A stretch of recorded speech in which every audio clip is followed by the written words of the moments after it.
कि कहीं आप भी किसी ऐसे चीज़ में आप फंस उलझ चुके हैं जहाँ से आपकी मानसिकता बदलना मुश्किल हो रहा है, जहाँ आपका मन आपके कंट्रोल में नहीं है, जहाँ आपका दिमाग आपके कंट्रोल में नहीं है, जहाँ आपकी भावना आपके कंट्रोल में नहीं है, जहाँ आपका शरीर आपके कंट्रोल में नहीं है, जहाँ आपके हार्मोन्स आपके कंट्रोल में नहीं है। आप करना कुछ और चाहते हैं, दिमाग कुछ और सोचता है, मन कुछ और सोचता है और हर सोचा हुआ कार्य गड्ढमड हो जाता है। फिर आप पछताते हैं, फिर उठते हैं, फिर नए सिरा से सोचते हैं, फिर करना शुरू करते हैं और फिर वही दुर्गति हो जाती है और फिर गड्ढमड हो जाता है। मित्र, यदि यह समस्या आपके साथ आ रहा है तो अपने डार्क साइकोलॉजी की तरफ मुड़िए। उसको मित्रों नमस्कार, आप हैं बसंत गुरु जी के साथ जीवन के एक ऐसे रहस्य जिनके तरफ लोगों का ध्यान बहुत कम जाता है। हमारे सभी कामयाबियों के पीछे जो भी हम कामयाबी हासिल करते हैं, जो भी हम कार्य करते हैं, जो भी हम थॉट रखते हैं, जो भी हम विचार रखते हैं, जो भी जीवन शैली जीते हैं, इस संसार में ऐसा कोई काम नहीं है जिसको उसके बगैर हम सिद्ध कर सकें। तो कामयाबी का रहस्य क्या है? Dark psychology. आपने एक पक्ष देखा होगा, हर 15 दिन में कृष्ण पक्ष आता है और शुक्ल पक्ष आता है, यानी अंधेरी रात आती है और उजास की रात आती है। पर दिन तो हमेशा उजास भरा होता है। दिन की उजास में हमारी आंखें या प्रकृति ने हमको जो दिया है, इस आंखों से हम साफ साफ देखते हैं और रात की अंधेरे में उल्लू जैसे पक्षी भी साफ साफ देख लेते हैं, क्योंकि प्रकृति उनको उनके अनुकूल आंख दिया है। तो उनके लिए वो रात्रि, उस रात्रि के अनुकूल उनकी आंखें फैलती है, खुलती है, सिकुड़ती है। यह हमारा जो ब्रेन है, इस ब्रेन के अंदर में मित्रों, यह संसार में जो हमको संस्कार मिलता है, जो हमें शिक्षा मिलता है, जो घर की पाठशाला में जो हम सीखते रहते हैं, हमारा यह मनोविज्ञान हमारे जीवन में सफल और असफल होने का बहुत बड़ी हम यहीं से सीखते हैं। यदि हम किसी काम में लगातार असफल होते हैं तो उसकी जिम्मेदारी हमारे उस घर की परवरिश का भी होता है, उसकी जिम्मेदारी हमारे भीतर डीएनए का होता है, उसकी जिम्मेदारी हम जो सोचते हैं, हम जो करते हैं और हमारा जो जीवन शैली है, हमारा जो विश्वास है, हमारी जो आस्था है, हमारा जो प्रेम है, हमारी जो साहस है, हमारा जो लगन है, हमारा जो मजबूती है, इससे भी मायने होता है।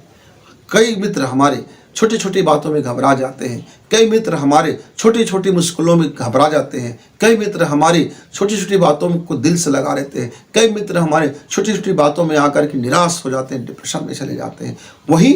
वही एक दूसरी जगह हमारे कुछ ऐसे मित्र होते हैं जो सालों संघर्ष करते हैं, भूखमरी का सामना करते हैं, फुटपाथ पे जीवन जीते हैं, लेकिन अपने मंजिल को पाने के लिए, अपने लक्ष्य को पाने के लिए ऐसे डटे रहते हैं मानो उसके अंदर में अलग से कोई चीज़ शक्ति आ गया है। देवी शक्तियाँ उनको कह रहा है कि तुम लगे रहो, हम तुम्हारे साथ हैं। और वो विश्वास से लबरेज, वो अपने आस्था से लबरेज, अपने विश्वास को तनिक भी हिलने नहीं देता और लगा रहता है।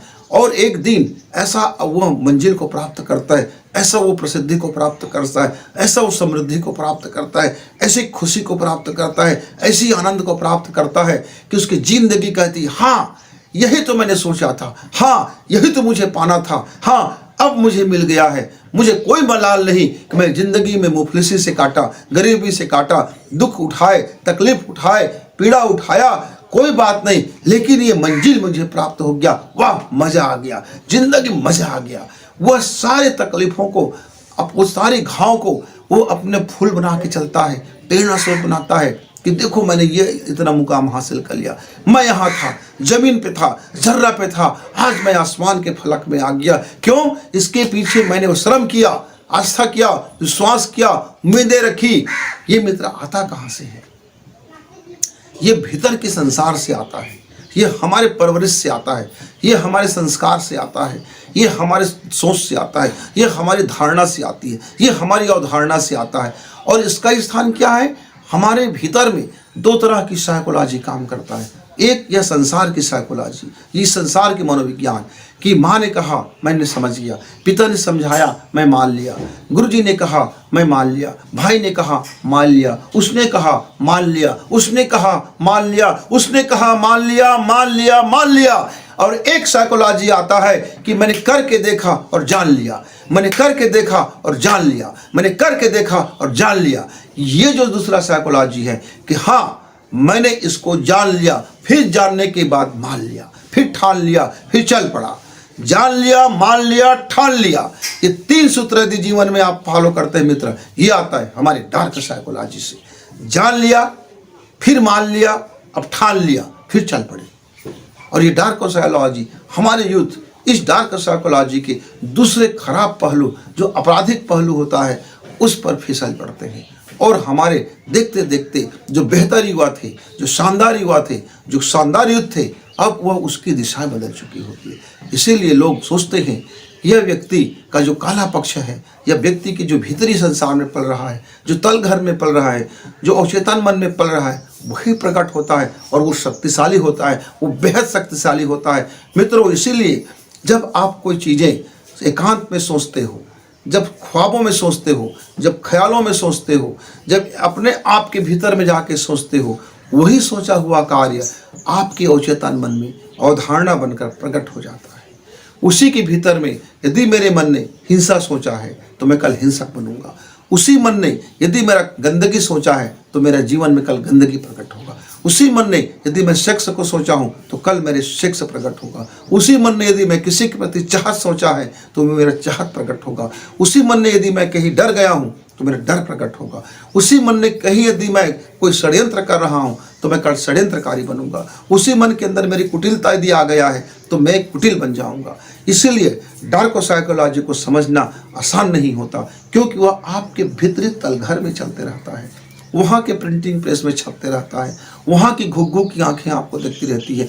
यदि वहाँ आप मुट्ठ मारते हो, वहाँ यदि आप बारूद के ढेर में बैठते हो तो आपके लाइफ में वो तबाही लाते हो। मित्रों, इसलिए आपका जो भीतरी संसार है, जहाँ आपकी सूरज की प्रकाश, जहाँ आपकी मन की प्रकाश, जहाँ आपकी चेतना की प्रकाश, जहाँ आपके दिमाग की प्रकाश नहीं पहुँचता, उस लाइट एरिया में नहीं होता, उसके दूसरे पक्ष में होता है, वो डार्क एरिया में होता है। वहाँ जब आप यात्रा करते हो तो वही तो आप मूल स्वरूप में बन जाते हो, क्योंकि वही तो जड़ है, वही तो बीज है, उसी से तो प्रकट होता है, उसी से तो आप शक्तिशाली बनते हैं, उसी से तो आप कमज़ोर बनते हैं, उसी से तो आप बेहतर बनते हैं, उसी से तो आप शानदार बनते हैं, उसी से तो आपका हठ उत्पन्न होता है, वहीं से तो आपकी मनोविज्ञान बनता है। जो मनोविज्ञान का खुद जन्मदाता हो, खुद एक साइकोलॉजी को जन्म देता हो, ऐसे साइकोलॉजी को जन्म देने की जो बीज है, जो रूट्स है, उसी को तो हम डार्क साइकोलॉजी बोलते हैं मित्र। ये चिकित्सीय भाषा में आप कह सकते हैं जो पागलपन है वो डार्क साइकोलॉजी है। जो एक तरह की असामान्य व्यक्ति है वो डार्क साइकोलॉजी है। एक अवसादग्रस्त व्यक्ति डार्क साइकोलॉजी है। एक अपने आप में मस्त व्यक्ति डार्क साइकोलॉजी है। एक वैज्ञानिक भी अपने आप में डार्क साइकोलॉजी है। एक अभिनेता भी अपने आप में डार्क साइकोलॉजी है।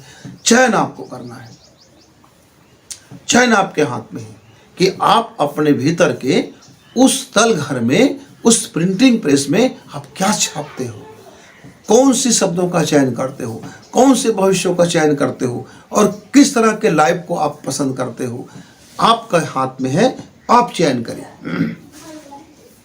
जैसे आप चयन करते हैं, आपका डार्क साइकोलॉजी बीज बना करके आपके डीएनए में, आपके वातावरण में, इस अखिल ब्रह्मांड में इस चुंबकीय शक्ति को अपनी ओर आकर्षित कर लेता है, क्योंकि वो एक जय चुंबक है। वो आपके भीतर में रहने वाले एक सूक्ष्म जय चुंबक की तरह कार्य करता है मित्र। इसीलिए आप डार्क साइकोलॉजी के डार्क को मत समझिए, डार्क साइकोलॉजी के आप विशेषता को समझिए, आप गुण को समझिए और अपने लिए बेहतरी कीजिए। एग्जाम्पल के लिए आपके हाथ में एक माचिस की तिल्ली है। अब आपका मनोविज्ञान ये कहता है कि मैं इस समाज के लिए भोजन पकाऊं, तो आप गैस चूल्हे में उस माचिस के तिल्ली से आग लगाओगे और आपका गैस जलेगा, स्टोव जलेगा, खाना पकेगा, लोगों की पेट संतृप्त होगा। लेकिन आपके अंदर का यदि वह मनोविज्ञान ही कहता है कि ये फला दुश्मन है, मैं इसके घर को आग लगा दूं, आपने उस माचिस के तिल्ली से उस घर को आग लगा दी। अब बताइए उस आग का क्या दोष था, उस आग का क्या था? वह आग तो सिर्फ आग था, जलने का काम करता है, अपने एनर्जी को प्रकट करता है। अब आपका चयन गलत था, इसीलिए आपने आग लगा दी। आप में एक पक्ष में आपका चयन सही था, इसलिए आपने समाज के अनुकूल कार्य किए। तो मित्रों, यह डार्क साइकोलॉजी बड़ी पावरफुल होता है। इतनी शक्तिशाली होता है कि जिस तरह से एक माचिस के तिल्ली को आग दिखाते ही रुई की पहाड़ जला के रख देता है, बड़ी बड़ी जंगल जला के रख देता है, बड़ी बड़ी परमाणु भट्टी बन जाता है, बड़ी बड़ी एनर्जी को उत्पन्न करता है, बड़ी बड़ी बिजलियां उत्पन्न करते हैं, ऐसे ही आपके शरीर में, आपके डीएनए में, आपके माइटोकॉन्ड्रिया में, आपके पावर हब में वह डार्क साइकोलॉजी की एक अग्नि वहाँ सुलगती रहती है, धधकती रहती है।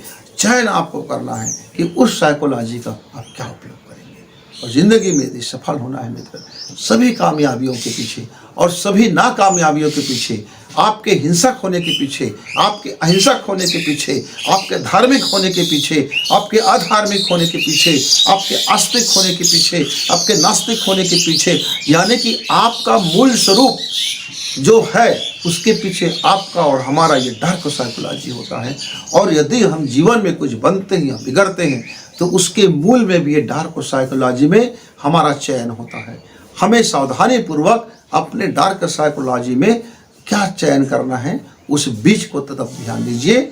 और यदि आप चाहते हैं कि आपका डार्क साइकोलॉजी बिल्कुल संतुलित हो जाए और संतुलित होकर के आपके अवचेतन अवधारणा में वो आपका सकारात्मक पक्ष को उजागर करे, आपके लाइट पक्ष को उजागर करे, आपके बेहतरी पक्ष को उजागर करे, आपके शानदार पक्ष को उजागर करे, तो उसके लिए आपको प्रतिदिन 45 मिनट का सम प्राणायाम और सम ध्यान में आपको अपने जीवन को 45 मिनट सुबह और 45 मिनट शाम आपको देना पड़ेगा। सारे काम से निवृत्त होकर के आपको यह 45 मिनट का जो योग साधना है मित्रों, यदि आप जीवन में फॉलो करते हैं, आप देखेंगे हर 24 दिन के बाद आपके लाइफ में वो डार्क साइकोलॉजी का परिवर्तन होना शुरू हो गया है। क्या करना है, आपको पद्मासन में बैठना है। उसके पहले आपको आधा कप पानी पीना है। और पानी कैसे पीना है, सिप करके पानी पीना है, मतलब जीभ से बूंद बूंद पानी को चाटते हुए पीना है। आपने थोड़ा पानी लिया, पानी को मुंह में फिराया, जीभ से चाटे और फिर धीरे से गटक गए, धीरे से पी गए। ऐसे करते करते आपको आहिस्ता आहिस्ता वह आधा एक कप का पानी आपको पीना है। पीना नहीं है, पानी को दरअसल चाटना है और चाटते हुए पीना है।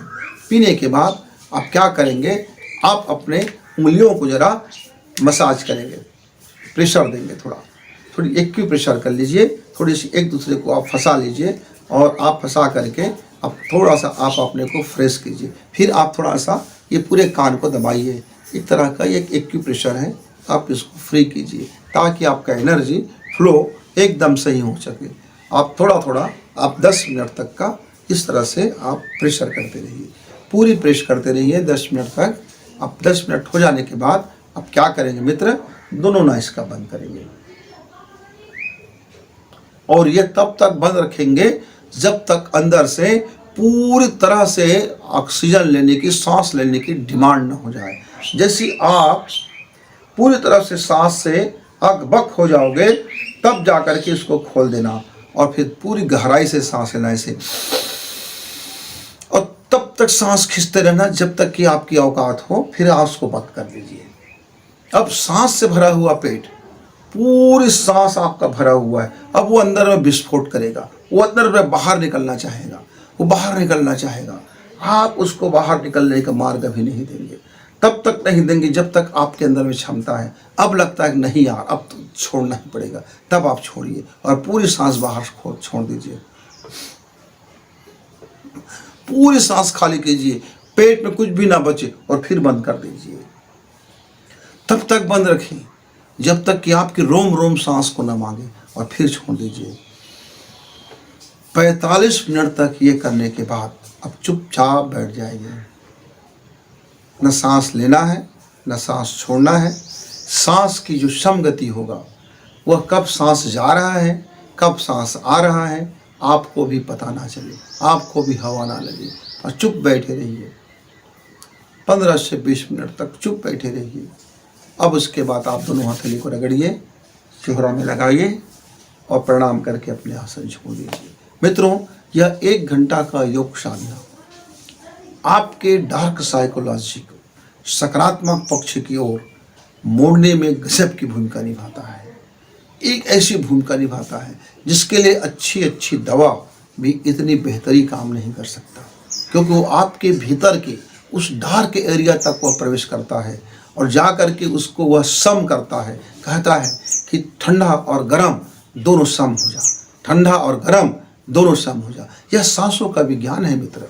इस सांसों के विज्ञान से हम अपनी साइकोलॉजी को एक बेहतरीन साइकोलॉजी की तरफ, एक लाइटनेस साइकोलॉजी की तरफ हम धीरे धीरे प्रकृति के अनुरूप उसको हम दिशा दे सकते हैं। उम्मीद है कि आपके जीवन में यदि आपको यदि इसकी आवश्यकता होगी, लगता होगा कि कहीं आप भी किसी ऐसे चीज़ में आप फंस उलझ चुके हैं जहाँ से आपकी मानसिकता बदलना मुश्किल हो रहा है, जहाँ आपका मन आपके कंट्रोल में नहीं है, जहाँ आपका दिमाग आपके कंट्रोल में नहीं है, जहाँ आपकी भावना आपके कंट्रोल में नहीं है, जहाँ आपका शरीर आपकी कंट्रोल में नहीं है, जहाँ आपके हार्मोन्स आपकी कंट्रोल में नहीं है। आप करना कुछ और चाहते हैं, दिमाग कुछ और सोचता है, मन कुछ और सोचता है और हर सोचा हुआ कार्य गड्ढमड हो जाता है। फिर आप पछताते हैं, फिर उठते हैं, फिर नए सिरा से सोचते हैं, फिर करना शुरू करते हैं और फिर वही दुर्गति हो जाती है और फिर गड्ढमड हो जाता है। मित्र, यदि यह समस्या आपके साथ आ रहा है तो अपने डार्क साइकोलॉजी की तरफ मुड़िए, उसको ठीक कीजिए।